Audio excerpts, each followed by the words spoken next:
Top point scorer, Dan Carter's insane number. Let's just start with a number that looks more like someone's bank balance than a rugby stat. 1,708. That's how many points Dan Carter scored in international rugby. Not club level, not schoolyard games. We're talking about the top of the food chain, the All Blacks, the world stage, full stadiums, pressure that could crush bones, and this guy just kept racking up points like he was playing against mannequins. He didn't just turn up to games for the anthem and a handshake, he turned up to put numbers on the board and leave entire nations stunned. Carter wasn't just a fly half with a pretty pass and a decent boot, he was a technician. He saw the field like he had a drone view in his head. He knew exactly when to attack, when to pass, and most importantly, when to just step back and nail another penalty from the halfway line. And those kicks weren't just lucky shots, they were surgical strikes. He made the ball bend, spin, curl, and glide exactly how he wanted it. Like he and the ball had a secret code no one else knew. He had everything. The calm, the timing, the balance, and most importantly, that cold-blooded instinct to finish the job. Whether it was a drop goal under pressure or a sideline conversion with the wind acting crazy, Carter would just smile, take a few steps, and boom, 3 points, 2 points. It didn't matter. He took whatever was on offer and added it to his mountain of stats. And the wild part is he wasn't flashy about it. No dances, no chest thumping. He just did the job and jogged back into position like he was clocking in at the office. Other players talk a big game. Carter just played one. Every time he got the ball, you could feel the anxiety rising in the other team. They knew something painful was coming, and most times they couldn't stop it. Most players dream of getting 100 points in their career. Carter made that look like a warm-up with 1,708 points. That number lives in rugby history forever, and unless someone else shows up with that same freakish consistency, it's probably staying there for a very long time. Top try scorer, Sevu Reece, the try machine. Scoring a try might look easy when you're sitting on the couch with snacks in hand, but ask any player who's taken a hit to the ribs at full speed and they'll tell you it's war out there. Sevu Reece didn't just survive that chaos, he mastered it. 66 tries. Let that sink in for a second. That's not a stat, that's a warning sign. Every time Reece steps onto the field, defenders know they're in for a long day and probably a sleepless night too. This man doesn't just run with the ball, he explodes with it. He hits top speed in the blink of an eye and somehow still manages to change direction like he's got a built-in GPS. Tacklers don't catch him, they chase his shadow. They reach for his jersey and grab air instead. And when he gets near the try line, he turns into a different animal. You can throw 3 defenders at him and he'll still wriggle through like water slipping through fingers. Reece doesn't rely on fancy plays or complicated set pieces. He relies on instinct. He reads the game better than most and positions himself exactly where the chaos will break. And when that moment comes, he moves before everyone else even realizes it's happening. That's why he scores. Not just because he's fast, but because he's smarter than everyone around him. And don't forget his timing. He knows when to hold back, when to accelerate, when to support the break, and when to pop up out of nowhere and finish the job. It's like he sees the future 3 seconds ahead. He's not just a finisher, he's a ghost on the wing. You think you've covered him, and then boom, he's already sliding across the line with the ball under one arm and a grin on his face. And the scary part is he's not even close to done. That try count isn't a career total, that's just the current damage. There are still seasons left. Still matches to play, and if defenders haven't figured him out by now, they probably never will. Sevu Reece is a try machine, and that machine isn't slowing down anytime soon. Top conversion scorer, Beauden Barrett. Now let's really talk about conversions because too many people think they're just little bonus kicks you take while sipping juice. The truth is, conversions are some of the trickiest, most annoying, and pressure-filled moments a kicker ever faces on a rugby field. The try scorer does their thing, and suddenly the camera swings to you, standing alone with a ball and thousands of eyes watching every single move. Well, that's the kind of pressure Beauden Barrett eats for breakfast. He didn't just kick 329 conversions, he styled them. He kicked with flair, with ice in his veins, and with a face that never showed panic. He could be miles from the post, standing on a tight sideline, and still casually swing that boot like he's kicking pebbles into a pond. You may think all he had to do was line it up and smash it, but conversions take more than power. They take geometry, rhythm, calm breathing, and a calm mind. And don't forget the timing. You get barely a few seconds to set it up, find your mark, and trust your leg to do the work. Beauden Barrett made all of that look like child's play. His run-up wasn't frantic, but it wasn't lazy either. It was smooth, calculated, and always delivered with that sharp focus in his eyes that said, "This one's going in too." Wind could be blowing sideways, fans could be losing their minds, and still Barrett would launch the ball with the confidence of someone who knew the outcome before he kicked it. And let's talk about consistency, because that's what separates the good from the legendary. Anyone can get lucky once or twice, but 329 conversions means years of showing up and delivering under every type of weather and every kind of pressure. It means hitting your target in matches where every point mattered. Sometimes it's the only thing keeping your team ahead. And when it came down to that one extra kick, Barrett never blinked. He's the guy every coach dreams of having. Cool head, strong leg, and enough swagger to make it all look way too easy. That kind of kicking doesn't come from talent alone. That comes from obsession, repetition, and nerves made of stone. Top penalty goal scorer, Dan Carter, again, being a menace. All right, you thought we'd moved on from Dan Carter, but the man refuses to stay quiet. Just when you settle into another name, here he comes again with another monster record. This time we're talking about 307 penalty goals. That's not some lucky streak, that's domination. That's turning penalty kicks into something automatic. While other players hope the ball goes in, Dan Carter knew the moment it left his boot that it would split the post clean every single time. He didn't just score, he punished his opponents. He made the other team regret every single foul. They'd cough up a penalty and instantly know it was going to cost them. And that's what Carter was all about, capitalizing. Every mistake from the opposition turned into cold, hard points. You need to understand something important about penalties. They're not fun, the crowd gets tense, the stadium goes quiet, and all eyes are on one person. You've got just seconds to get it right. And that's where Carter thrived. He stepped up like it was just another kick on the training ground. He didn't overthink, he didn't get rattled, he didn't wait around either. The whistle blows, he sets up, takes the shot, and casually walks off like he was never in doubt. Some kickers crumble under the pressure, but Carter didn't flinch once. That's why he reached 307 and still left defenders shaking their heads long after the match ended. And the man didn't just do it in random games, he did it in the big ones, the games that matter, the finals, the tight ones, the make or break moments where a single kick could change everything. Carter didn't just rise to those occasions, he owned them. Every penalty kick was another chance to chip away at the opponent's spirit, and he never let one slip away. Think about the accuracy it takes to get to 307. Think about how many times he had to ignore pain, pressure, or even the weather just to deliver another 3 points. The man basically turned the penalty kick into an art form. He didn't take chances, he took control. And in case you needed reminding, the scoreboard still remembers him like you remember the day your kid brother stole your last slice of pizza. Top drop goal scorer, Morne Steyn's secret weapon. Now we get into something rare in modern rugby, the drop goal, that old school move that shows up when the pressure is crushing and nobody wants to take the risk. Most players avoid it. Most teams don't even build strategies around it anymore.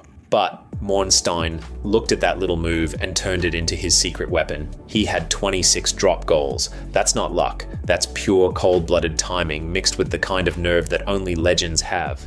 Drop goals aren't something you casually practice and then forget. They're the kind of kicks that decide tight games. They don't happen in blowouts. They happen when your teammates are breathing hard, the clock is ticking, the stadium is dead silent, and every tackle feels like thunder. In those moments, most players panic.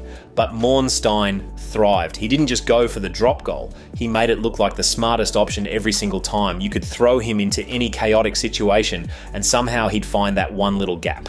The tiniest window between charging defenders and the flying ball. The kind of space that doesn't even look real until he steps into it. And the moment he lifted that ball off the ground, you already knew. Before it even passed the posts, you could feel it was going in. That was 3 points. And that was Morne Steyn doing what Morne Steyn does best. He pulled off drop goals from short range, long range, off balance, in the rain, under pressure, and even in matches where nobody expected it. He didn't wait for perfection, he created it. His boot wasn't just sharp, it was deadly. For real. Some of those kicks could have sliced open the scoreboard. Steyn's drop goal total didn't just build over time, it stacked up during clutch moments that made all the difference. When South Africa needed composure, they looked to Morne, and he always answered without hesitation. Not every player wants that spotlight, not everyone wants to carry the weight of 3 points on one quick kick, but Steyn wanted it, he owned it, and he delivered again and again without blinking. You may think 26 isn't a big number, but drop goals aren't common anymore. They're not flashy, they're not always celebrated, but they win games, they change history, and Morne Steyn understood that better than anyone. He didn't care about stats or applause, he just wanted to win. And his drop goals helped make that happen time and time again. Top appearances, Wyatt Crockett, and the Ironman record. Let's talk about something even harder than scoring tries or kicking goals. Let's talk about showing up.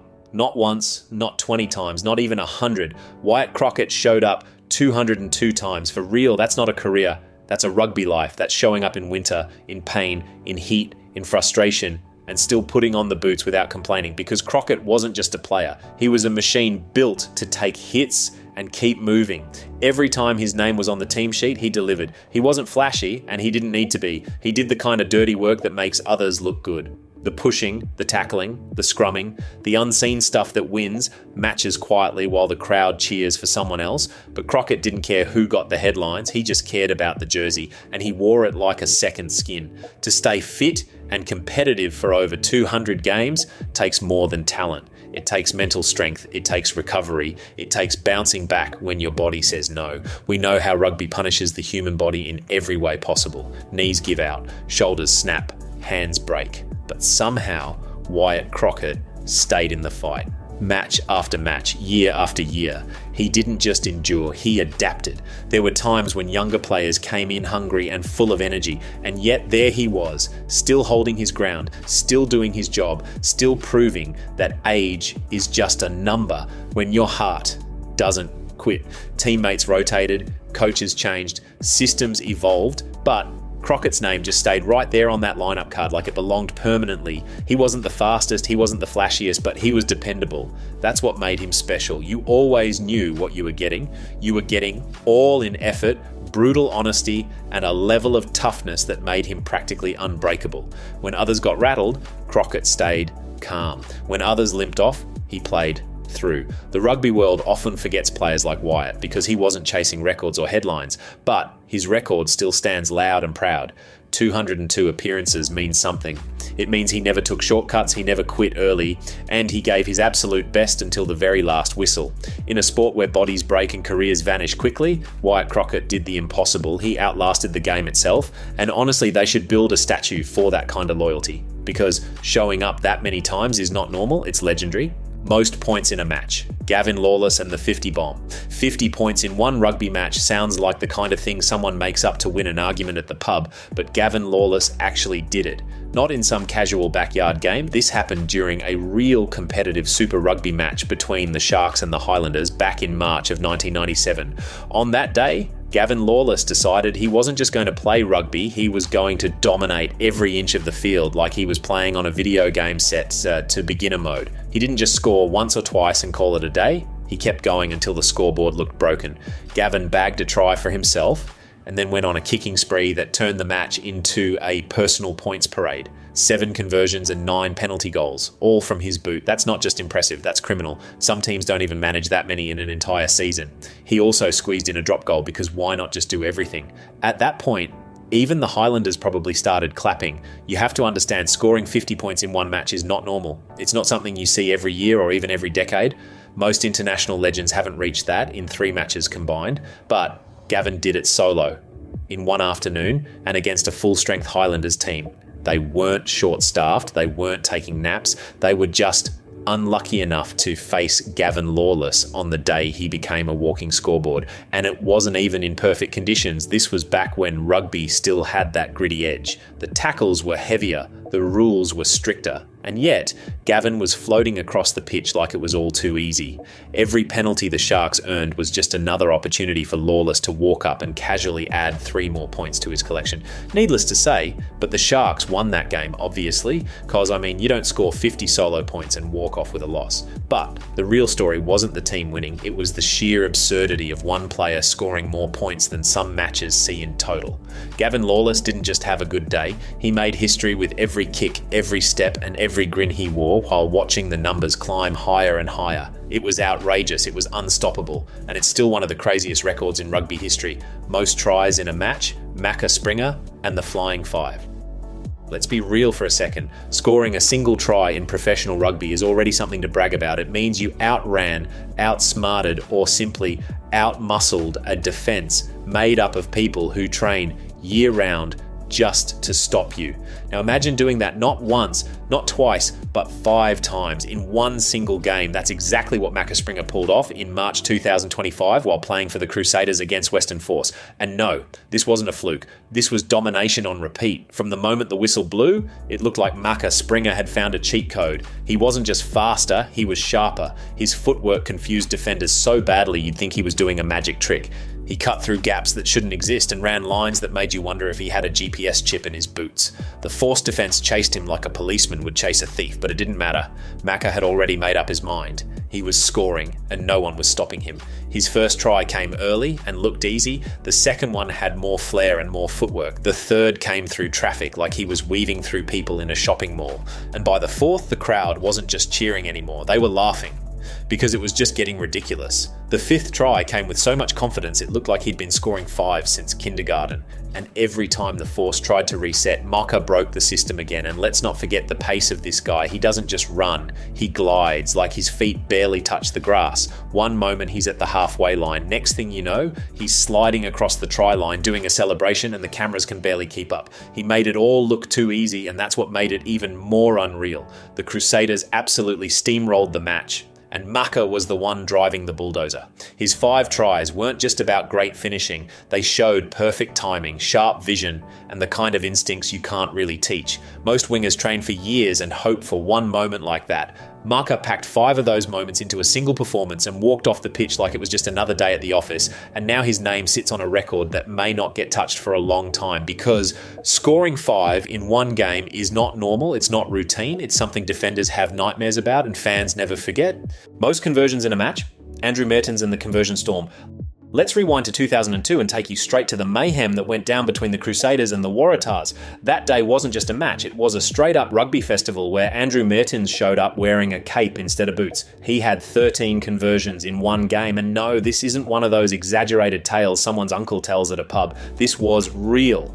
Every single try scored by the Crusaders came with a little bonus gift from Mehrtens. It was like Oprah handing out presents. You get 2 points, you get 2 points. Everybody gets 2 points. Now you may think conversions are just basic kicks after a try, but you'd be very wrong. These things are tricky. They're taken from a spot that depends on where the try was scored, which means Mehrtens wasn't kicking from the same place every time.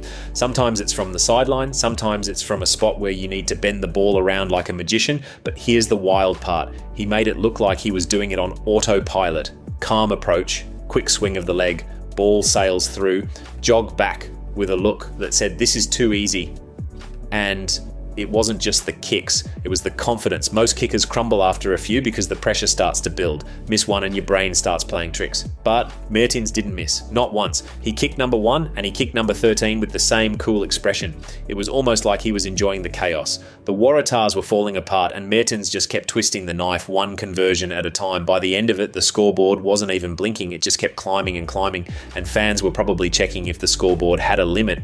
Even coaches ran out of things to say, while commentators were trying to make sense of the madness. But Mehrtens just shrugged like he was playing against a bunch of 11-year-olds. The way he timed each kick, adjusted his angles and kept his head locked in was something only true legends can pull off. That game became the definition of control, because 13 conversions in a row isn't just a record, it's a rugby masterpiece. And no matter how many players try to beat it, that moment will always live as one of the greatest kicking shows the game has ever seen.